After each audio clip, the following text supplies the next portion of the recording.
ಎಲ್ರಿಗೂ ನಮಸ್ಕಾರ. ಕರ್ಮಗುರು infotainment YouTube ಚಾನೆಲ್ಗೆ ಸ್ವಾಗತ. ಶ್ರೀಮದ್ ಭಗವದ್ಗೀತಾ ಕಥಾಮಾಲಿಕೆಯ 4ನೇ ಸಂಚಿಕೆಯನ್ನು ಇವತ್ತು ಪ್ರಸಾರ ಮಾಡ್ತಿದ್ದೇವೆ. ಕಳೆದ 3 ಸಂಚಿಕೆಯಲ್ಲಿ 1ನೇ ಅಧ್ಯಾಯವನ್ನು ವಿಸ್ತಾರವಾಗಿ ನಿಮ್ಮ ಮುಂದಿಟ್ಟಿದ್ದೇವೆ. ನಿಮ್ಮ ಅತ್ಯುತ್ತಮವಾದ ಸಹಕಾರ ಸಪೋರ್ಟ್ನಿಂದಾಗಿ ನಮಗೆ ಸಾಕಷ್ಟು ಲೈಕ್ಗಳು ಹಾಗೆ ಕಮೆಂಟ್ಗಳು ನಿಮ್ಮಿಂದ ಬಂದಿದ್ದಾವೆ. ಇನ್ನೂ ಹೆಚ್ಚಿನದನ್ನು ನಿಮ್ಮಿಂದ ನಾವು ನಿರೀಕ್ಷಿಸುತ್ತಿದ್ದೇವೆ. ಹಾಗೆ ಭಗವದ್ಗೀತೆಯ 2ನೇ ಅಧ್ಯಾಯದ ಮೊದಲ ಸಂಚಿಕೆಯನ್ನು ಇದೀಗ ನಾವು ನಿಮ್ಮ ಮುಂದೆ ಇಡ್ತಿದ್ದೇವೆ. ನಮ್ಮ ವಿಡಿಯೋಸ್ಗಳನ್ನು ಲೈಕ್ ಮಾಡಿ, ನಿಮ್ಮ ಎಲ್ಲ ಆಪ್ತರಿಗೆ ವಿಡಿಯೋಗಳನ್ನು ಶೇರ್ ಮಾಡಿ. ಹಾಗೆ ನಮ್ಮ ಚಾನೆಲ್ ಕರ್ಮಗುರು ಇನ್ಫೋಟೈನ್ಮೆಂಟ್ನ ಸಬ್ಸ್ಕ್ರೈಬ್ ಮಾಡಿ. ನಮ್ಮೆಲ್ಲ ಅಪ್ಡೇಟ್ಗಳಿಗೆ ಪಕ್ಕದಲ್ಲಿರುವ ಬೆಲ್ ಐಕಾನ್ ಪ್ರೆಸ್ ಮಾಡಿ. ಇದೀಗ ನಿಮ್ಮ ಮುಂದೆ ಶ್ರೀಮದ್ ಭಗವದ್ಗೀತಾ ಕಥಾಮಾಲಿಕೆಯ 4ನೇ ಸಂಚಿಕೆ. ಪಾರ್ಥಾಯ ಪ್ರತಿಬೋಧಿತಾಂ ಭಗವತಾ ನಾರಾಯಣೇನ ಸ್ವಯಂ ವ್ಯಾಸೇನ ಗ್ರಥಿತಾಂ ಪುರಾಣಮುನಿನಾ ಮಧ್ಯೆ ಮಹಾಭಾರತಂ ಅದ್ವೈತಾಮೃತವರ್ಷಿಣೀಂ ಭಗವತೀಂ ಅಷ್ಟಾದಶಾಧ್ಯಾಯಿನೀಂ ಅಂಬ ತ್ವಾಮನುಸಂದದಾಮಿ ಭಗವದ್ಗೀತೆ ಭವದ್ವೇಷಿಣೀಂ. 2ನೇ ಅಧ್ಯಾಯ ಸಾಂಖ್ಯನಾಮಯೋಗ. ಕೃಷ್ಣ ಅರ್ಜುನ ತನ್ನ ಶಸ್ತ್ರಾಸ್ತ್ರಗಳನ್ನು ತ್ಯಾಗ ಮಾಡಿ ರಥದಲ್ಲಿ ಕೂತ್ಕೊಳ್ತಾನೆ.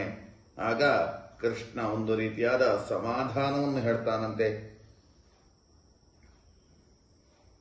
ಸಂಜಯ ಉವಾಚ ತಂ ತಥಾ ಕೃಪಯಾವಿಷ್ಟಂ ಅಶ್ರುಪೂರ್ಣಾಕುಲೇಕ್ಷಣಂ ವಿಷೀದಂತಮಿದಂ ವಾಕ್ಯಂ ಉವಾಚ ಮಧುಸೂದನಃ.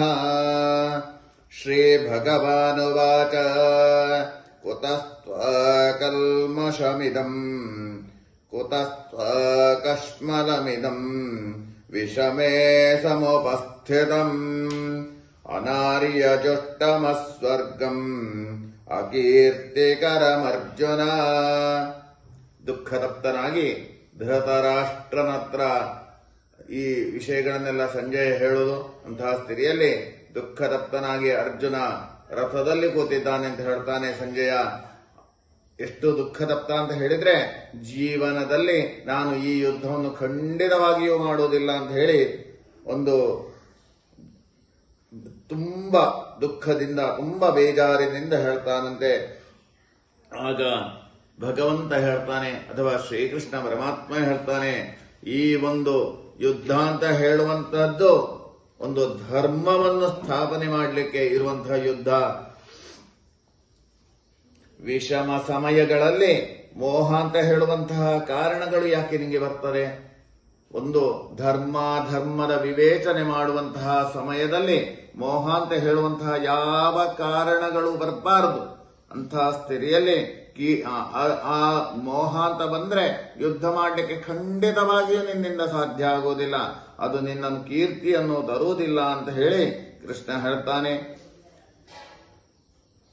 ಕ್ಲೈಬ್ಯಮಾಸ್ಮಾಗಮಃ ಪಾರ್ಥ ನೈತಸ್ತ್ವಯ್ಯು ಪ್ರಪದ್ಯತ ಕ್ಷುದ್ರಂ ಹೃದಯ ದೌರ್ಬಲ್ಯಂ ತ್ಯಕ್ತೋತ್ತಿಷ್ಠ ಪರಂತಪ.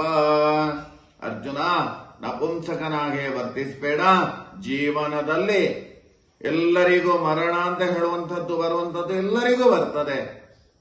ಆ ಸಮಯದಲ್ಲಿ ಒಂದು ಧರ್ಮ ರಕ್ಷಣೆಗೆ ಬೇಕಾಗಿ, ಧರ್ಮವನ್ನು ಸ್ಥಾಪನೆಗೆ ಬೇಕಾಗಿ ನೀನು ಯುದ್ಧ ಮಾಡು ಅಂತ ಹೇಳಿ ಕೃಷ್ಣ ಹೇಳ್ತಾನೆ. ಅರ್ಜುನ ಉವಾಚ ಕಥಂ ಭೀಷ್ಮಮಹಂ ಸಂಖ್ಯೆ ದ್ರೋಣಂಚ ಮಧುಸೂದನ ಇಷುಭಿಃ ಪ್ರತಿಯೋಕ್ಷ್ಯಾಮಿ ಪೂಜಾರ್ಹ ವರಿಸೂದನ. ಗುರೂನ್ ಹತ್ವಾ ಹಿ ಮಹಾನುಭಾವಾನ್ ಶ್ರೇಯೋ ಭೋಕ್ತುಂ ಭೈಕ್ಷಮಪೀಹ ಲೋಕೆ ಹತ್ವಾರ್ಥಕಾಮಾಸ್ತು ಗುರೂನಿಹೈವ ಭುಂಜೀಯ ಭೋಗಾನ್ ರುಧಿರ ಪ್ರದಿಗ್ಧಾನ್. ನೈಚ ತದ್ವಿದ್ಮಃ ಕತರನ್ನೋ ಗರೀಯಃ ಯದ್ವಾ ಜಯೇಮ ಯದಿ ವಾ ನೋ ಜಜೇಜುಃ ಯಾನೇವ ಹತ್ವಾ ನ ಜಿಜೀವಿಷಾಮ ಸ್ಥೇವಸ್ಥಿತ ಪ್ರಮುಖೇ ಧಾರ್ತರಾಷ್ಟ್ರ. ನನ್ನ ಎದುರು ಭೀಷ್ಮಾಚಾರ್ಯರು ಅಜ್ಜ ಅವರಿದ್ದಾರೆ, ದ್ರೋಣಾಚಾರ್ಯರಿದ್ದಾರೆ. ಇವರನ್ನೆಲ್ಲ ನಾನು ಹೇಗೆ ಕೊಲ್ಲುವುದು? ಅವರನ್ನು ಕೊಂದು ನಾನು ಯಾವ ಪಾಪವನ್ನು ಬಡಿಯುತ್ತಾರೆ? ಇವರನ್ನೆಲ್ಲ ನಾನು ಹೇಗೆ ಕೊಲ್ಲುವುದು? ಅವರನ್ನು ಕೊಂದು ನಾನು ಯಾವ ಪಾಪವನ್ನು ಬಡಿಯುವುದು? ಆದುದರಿಂದ ನಾನು ಗುರುಗಳನ್ನು ಅಥವಾ ನನಗೆ ಯಾರೆಲ್ಲ ಹೇಳಿಕೊಟ್ಟಿದ್ದಾರೋ ಅವರನ್ನೆಲ್ಲ ಕೊಂದು ತಿನ್ನುವುದು ಎಷ್ಟಾದ್ರೂ ಸರಿಯಲ್ಲ. ಬೇಕಿದ್ರೆ ಭಿಕ್ಷಾನ್ನವನ್ನು ಸ್ವೀಕಾರ ಮಾಡಿ ಜೀವನ ಮಾಡಿಯೇನು ಹೊರತು ಗುರುಗಳನ್ನು ಅಥವಾ ನನ್ನ ಅಜ್ಜ ನನ್ನ ಸಂಸಾರವನ್ನು ಕೊಲ್ಲಿಕ್ಕೆ ನಾನು ಖಂಡಿತವಾಗಿಯೂ ತಯಾರಾಗುವುದಿಲ್ಲ. ಅಷ್ಟು ಮಾತ್ರ ಅಲ್ಲ, ನನ್ನೊಟ್ಟಿಗೆ ಆಡಿ ಬೆಳೆದಂತಹ ಅಣ್ಣ ತಮ್ಮಂದಿರು ಧೃತರಾಷ್ಟ್ರನ ಮಕ್ಕಳು ಧಾರ್ತರಾಷ್ಟ್ರರನ್ನು ಕೊಲ್ಲಿಕ್ಕೆ ನಾನು ಖಂಡಿತವಾಗಿಯೂ ತಯಾರಾಗುವುದಿಲ್ಲ ಅಂತ ಹೇಳಿ ಅರ್ಜುನ ಹೇಳ್ತಾನೆ. ಕಾರ್ಪಣ್ಯ ದೋಷೋಪಹತ ಸ್ವಭಾವ ಪೃಚ್ಛಾಮಿ ತ್ವಾಂ ಧರ್ಮ ಸಮ್ಮೂಢಚೇತಾ ಯಶ್ರೇಯಸ್ಯಾನ್ನಿಶ್ಚಿತಂ ಬ್ರೂಹಿ ತನ್ಮೇ ಶಿಷ್ಯಸ್ತೇಹಂ ಶಾಧಿಮಾನ್ ತ್ವಾಂ ಪ್ರಪನ್ನಂ ನಹಿ ಪ್ರಪಶ್ಯಾಮಿ ಮಮಾಪನುದ್ಯಾತ್ ಯಚ್ಛೋಕಮಚ್ಛೋಷಣಮಿಂದ್ರಿಯಾಣಾಂ ಅವಾಪ್ಯ ಭೂಮಾವಸಪತ್ನಮರ್ಧಂ ರಾಜ್ಯಂ ಸುರಾಣಾಮಪಿ ಚಾಧಿಪತ್ಯಂ.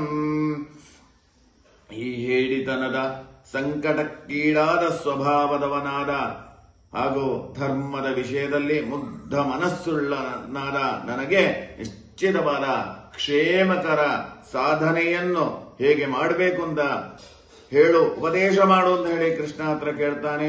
ಒಂದು ರೀತಿಯಾಗಿ ಶರಣಾಗ್ತಾನೆ ಕೃಷ್ಣ ದೇವರಿಗೆ. ಅರ್ಜುನ ಶರಣಾಗ್ತಾನೆ. ಈ ಭೂಮಿಯಲ್ಲಿ ನಿಷ್ಕಳಂಕವಾದಂತಹ ಜೀವನ ಮಾಡಬೇಕು, ಧರ್ಮ ರಕ್ಷಣೆ ಆಗಬೇಕು. ಆ ಧರ್ಮವನ್ನು ಹೇಗೆ ನನ್ನ ಜೀವನದಲ್ಲಿ ಅಳವಡಿಸಿಕೊಳ್ಬೇಕು ಅಂತ ಹೇಳಿ ನನಗೆ ಗೊತ್ತಾಗ್ತಾ ಇಲ್ಲ, ಎಲ್ಲವನ್ನು ನನಗೆ ಉಪದೇಶ ಮಾಡು ಅಂತ ಹೇಳ್ತಾನೆ. ಆಗ ಇದನ್ನೆಲ್ಲವನ್ನು ಧೃತರಾಷ್ಟ್ರನಿಗೆ ಸಂಜಯ ಹೇಳುವಂತಹ ಒಂದು ಸಮಯ.